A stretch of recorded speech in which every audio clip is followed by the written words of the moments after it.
Hello, everybody. Another episode of the Cryptopolitan podcast. This is your host, Earl Flamata here.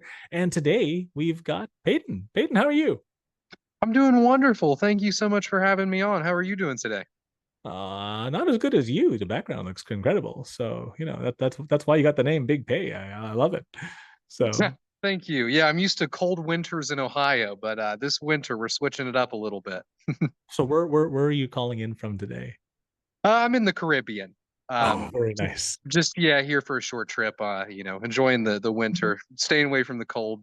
Hey, man, that's a good way to enjoy the winter in the warmth. So, fantastic. Well, why don't we dive right in?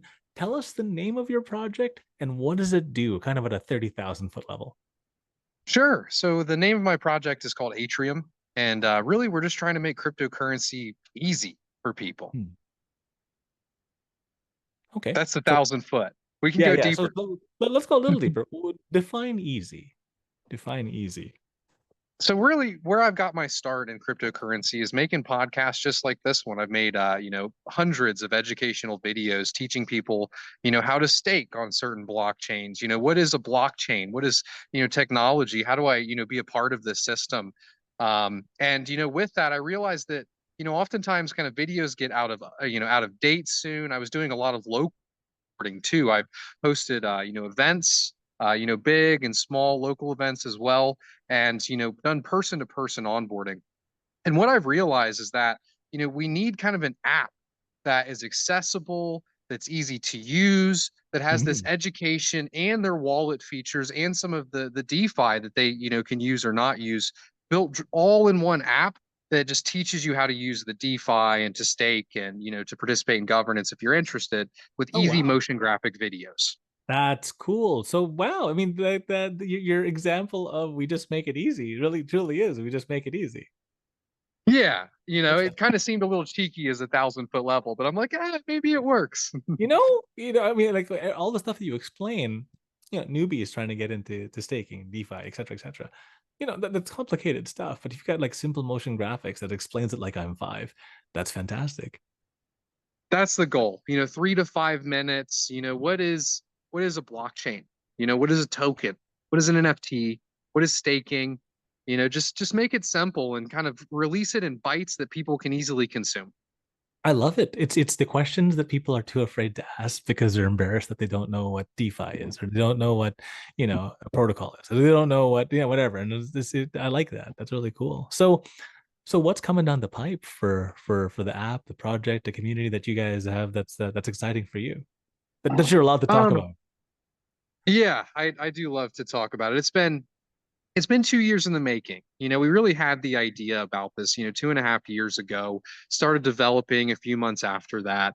And, those 2 years have kind of really all led to this period of time. Our goal was to have all of these videos ready, the Hmm. dashboard with wallet features ready. We've also released some of our own smart contracts. We wanted to have all of this ready before 2025, before the millions of people, start finding out about cryptocurrency again because they hear it from a friend that did well.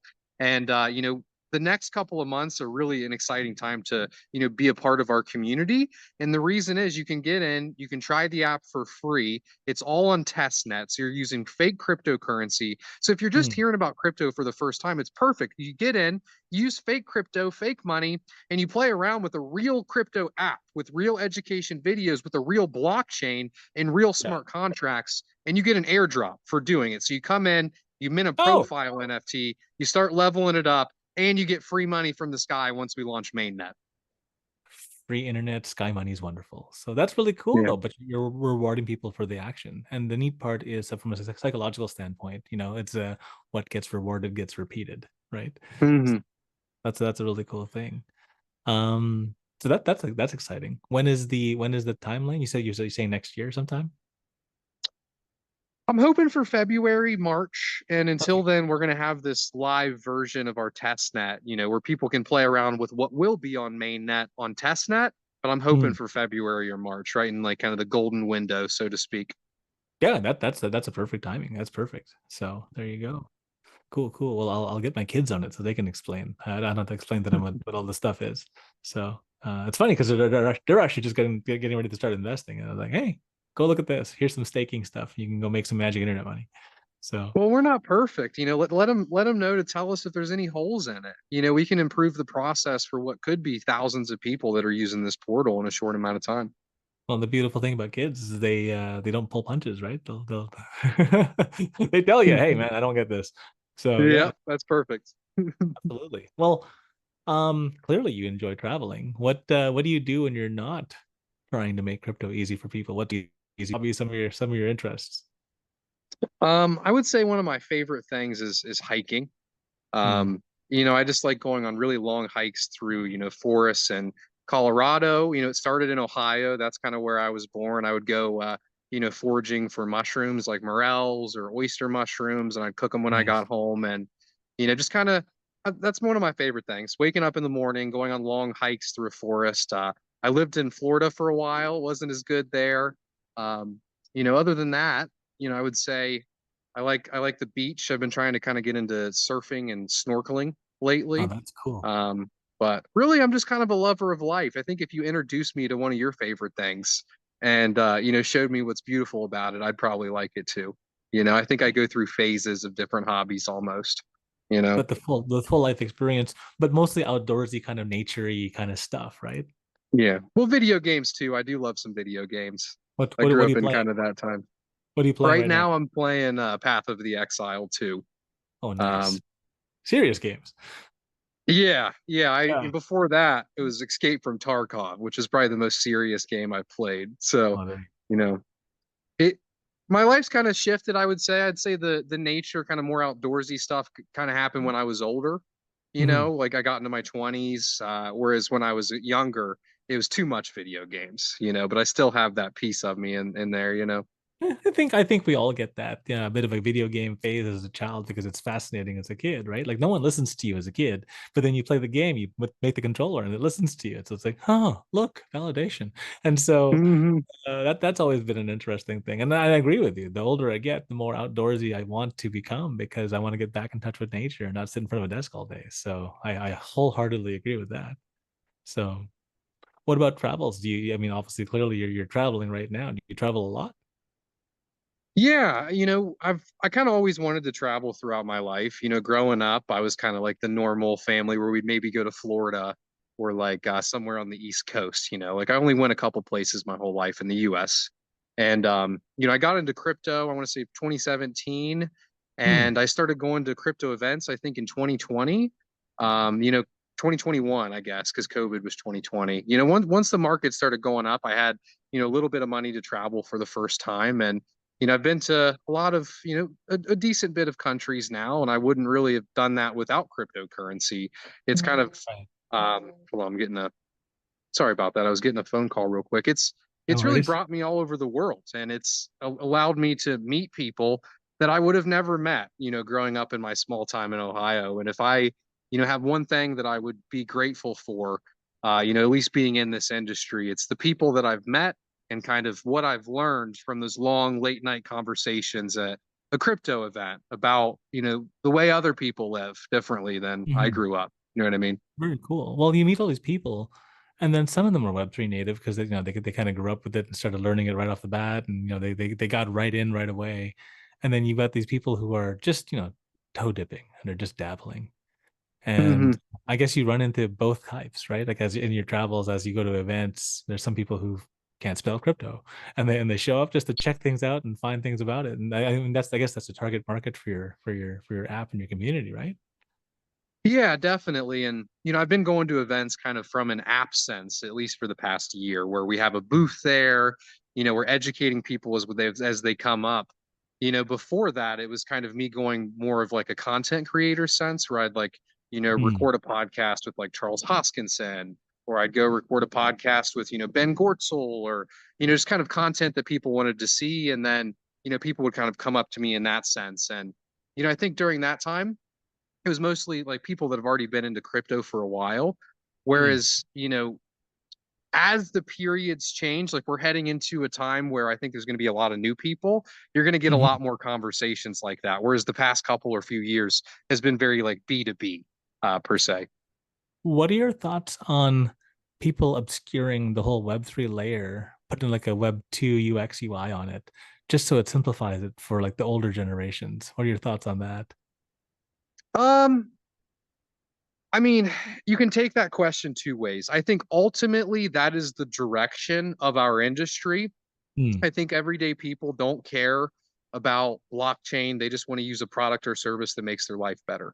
So the Yeah. way that you get mass adoption is you make crypto easy. You make people not even know that they're using a different blockchain. Maybe they learned about this blockchain, they started using this product or service, and now there's another layer two that's hooked up to it that makes it faster and better.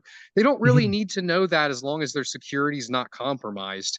However, you know, you also see the opposite end, right? You have people like building centralized like Web 2-esque products and then Mhm. calling them Web 3 to take money from people. So it's like depending on where you go with that question, like the answer that the way you phrased it, I think is the future of crypto, but that can Yes. also kind of be used as in a bad way now.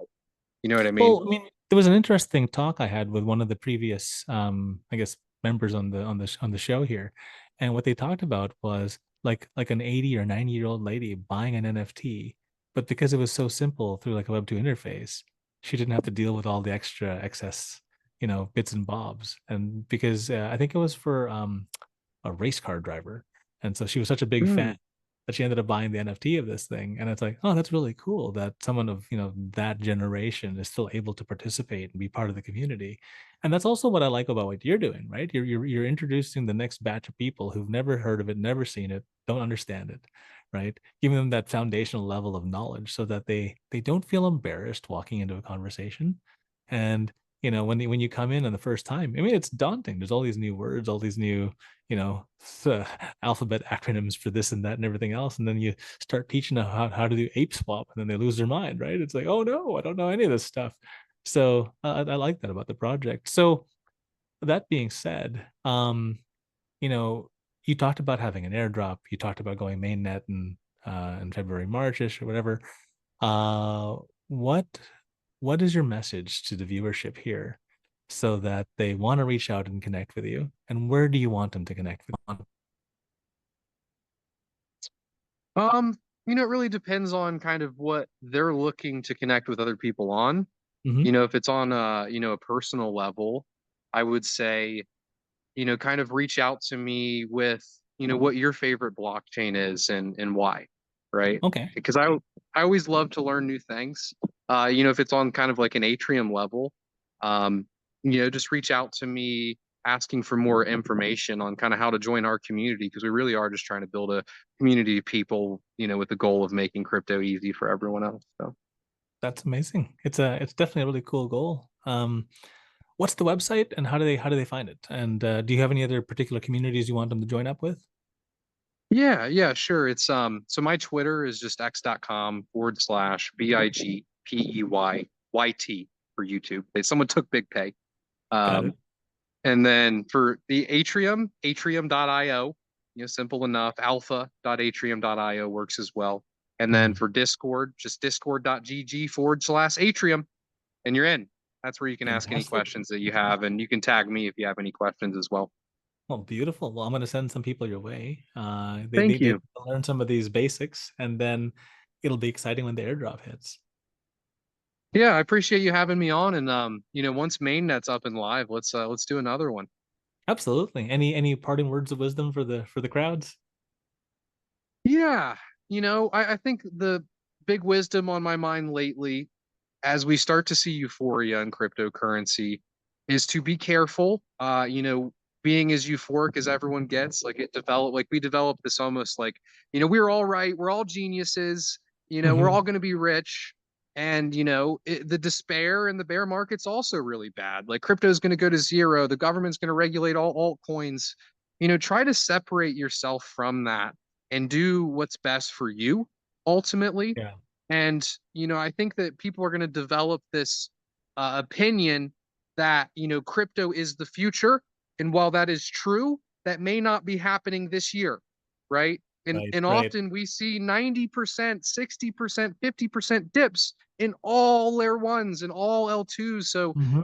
if you can change your life even help out your mom, whatever it may be, click the sell button when it's time and do it. Yeah, That's personally what I would do. I can't give you your own advice, but be right. careful with euphoria. That's That my that that parting. is strong, strong, really excellent advice for sure. For sure. I was a Forex trader in a previous life, I suppose. And I forgot, don't the money doesn't count till you pull it back out, right? Hmm. I That's just that. I'm feeling it, the euphoria. It's coming back. We're not there yet, but I'm Mhm. getting a little I'm feeling it in the air, so it's Fantastic. time to start spreading that message, I think. You Hey, know. what a fantastic parting message. Thank you so much for being on the show. It was wonderful getting to know you and chatting. It was wonderful chatting with you, and I hope you and everyone else that's listening has a good day. You betcha.